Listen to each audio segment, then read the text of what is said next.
আজকের গল্প নীলাঞ্জনার প্রেম। না, আর ভালো লাগছে না। নীলাঞ্জনা উঠে বসে।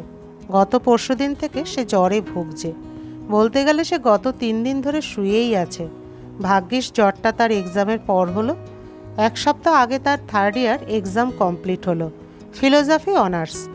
আজ সকাল থেকে একটু ভালো বোধ হচ্ছে, কিন্তু মনটা উসখুস করছে। গত 3 দিন সে ফেসবুকে যেতে পারেনি।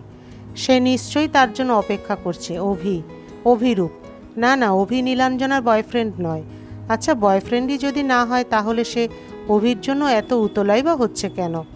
এর উত্তরও নীলা জানে না। গত 1 মাস আগে তাদের ফ্রেন্ডশিপ হয়েছে ফেসবুকে। অভি হলো নীলার বেস্ট ফ্রেন্ড জয়ীর এক মাসির ছেলে। 1 মাস আগে সে এসেছিল জয়ীদের বাড়ি। নীলাঞ্জনার বাড়ি থেকে কয়েকটা বাড়ি পর জয়ীদের বাড়ি। শিবপুর ইঞ্জিনিয়ারিং কলেজ থেকে এমটেক করেছে। নীলা দেখেছিল তখন, কিন্তু কোনো কথা হয়নি। অভি চলে যাওয়ার কয়েকদিন পরেই নীলার ফেসবুকে অভির ফ্রেন্ড রিকোয়েস্ট আসে। তারপর থেকেই তারা খুবই ভালোই বন্ধু হয়ে উঠেছে। তবে কিছুদিন থেকেই কেন যে নীলার মনে হচ্ছে অভি কেমন যেন অন্যরকম বিহেভ করছে। কেন যেন মনে হচ্ছে অন্য কিছু বোঝাতে চাইছে। আর নীলা যে কিছু বুঝতে পারছে না তা নয়। অভির সাথে চ্যাট করা যেন এক নিয়মিত রুটিন হয়ে গেছে তার কাছে। ওর সাথে চ্যাট করতে বসলে কিভাবে যে সময় চলে যায় বুঝতেই পারে না। অভির একটা কথায় বুকটা অজানা এক আশঙ্কায় কেঁপে ওঠে। এখন দুপুর 2টো, পাশে মা ঘুমাচ্ছেন। আস্তে আস্তে উঠে সে ল্যাপটপটা নিয়ে বিছানায় ফিরে আসে। ফেসবুকটা অন করে। 21টা মেসেজ, তার মধ্যে 13টা অভির। তখনই আরও একটা মেসেজ ঢুকলো অভির। 3 দিন ধরে তোমার দেখা নেই, কী হয়েছে? নীলার মুখে হাসি ফুটে উঠল। এই একটু শরীর খারাপ ছিল। অভি রিপ্লাই দিল না। নীলার ফোন বেজে উঠল। হ্যালো, কি হয়েছে তোমার? বুকটা কেঁপে ওঠে। এটা যে অভি তার আর বলার দরকার হয় না, কিন্তু ও তো অভিকে নাম্বার দেয়নি। তাহলে নিশ্চয়ই জয়ী। ঘুমন্ত মায়ের দিকে তাকিয়ে নীলা কোনো কথা না বলে বারান্দায় চলে আসে। না, সেরকম কিছু নয়, সামান্য জ্বর হয়েছিল। সামান্য? তাহলে 3 দিন থেকে ফেসবুকে আসোনি কেন? আমি তোমার অপেক্ষা করছি সারাক্ষণ। জয়ীর কাছ থেকে কালই নাম্বার নিয়ে রেখেছি, কিন্তু কল করতে পারছিলাম না। কেমন আছো তুমি এখন? নীলা কি বলবে বুঝতে পারছে না। একটা ছেলে তার শরীর খারাপ শুনে এতটা উতলা হয়ে উঠেছে, 3 দিন ধরে তার জন্য অপেক্ষা করছে।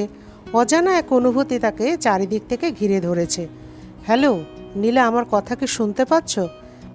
হ্যাঁ, পাচ্ছি। এমন সময় মায়ের গলা পাওয়া গেল। শোনো, মা ডাকছে, পরে কথা বলি।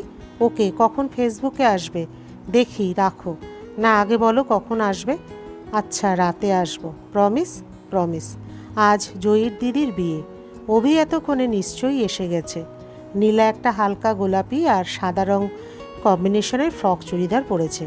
টানা টানা চোখে কাজল লাগিয়ে কপালে ছোট্ট একটা টিপ পরে ঠোঁটে হালকা লিপস্টিকের ছোঁয়ায় তার সুন্দর মুখখানি অপরূপ করে তুলল। তার ঘন সুন্দর চুল ছোট্ট একটা ক্লিপ দিয়ে আলগোছে আটকে নিয়ে বেরিয়ে গেল। জয়ীর বাড়ির সামনেই অভি দাঁড়িয়ে আছে। ও যার সাথে এত চ্যাট করে তাকে সামনে দেখে যে এরকম অপ্রস্তুত হয়ে পড়বে তা সে কখনো ভাবেনি। যত রাজ্যের লজ্জা তাকে ঘিরে ধরল। অভি সামনে এগিয়ে এলো। তার চোখ নীলার দিকে আটকে গেছে। অসম্ভব সুন্দর দেখাচ্ছে তোমাকে। বুকটা কেঁপে উঠল নীলাঞ্জনার। কোনো মতে থ্যাংক ইউ বলে সে বাড়ির ভিতর ঢুকে গেল। দেখা হলে কত কথা হবে, কত কিছু ভেবেছিল, কিন্তু অভির সামনে তো সে দাঁড়াতেই পারল না। অভির চোখের দিকে তাকাতেই পারছে না। সারাদিন ধরে চলল তাদের লুকোচুরি। অভি তার কাছাকাছি আসলে সে দূরে সরে যায় সেখান থেকে। প্রতিটা মুহূর্ত সে উপলব্ধি করতে পারছে যে দুটো চোখ তাকে বন্দি করে রেখেছে। অবশেষে সন্ধ্যাবেলা যখন দোতলার বারান্দা পেরিয়ে নিচে নামছে বাড়ি আসার জন্য, হঠাৎ দুটো হাত এসে টেনে নিল তাকে। পিঠটা দেয়ালে এসে ঠেকালো। অভি তাকে বন্দি করে ফেলেছে। এত কাছাকাছি, কপালে বিন্দু বিন্দু ঘাম জমতে শুরু করেছে। হৃৎপিণ্ডটা এবার বুঝি ছিটকে বেরিয়ে আসবে। অভি, তুমি বোঝো না আমি তোমাকে ভালোবাসি। লজ্জায় মুখ লাল হয়ে উঠল। শরীর কাঁপতে শুরু করেছে। এই বিপদ থেকে বাঁচিয়ে দিল কেউ। সিঁড়ি বেয়ে কেউ উপরে আসছে। নীলা, কেউ আসছে। অভি আসুক। আগে বলো কেন আমার থেকে দূরে দূরে থাকছো? নীলা, ওকে আর থাকবো না। ছাড়ো।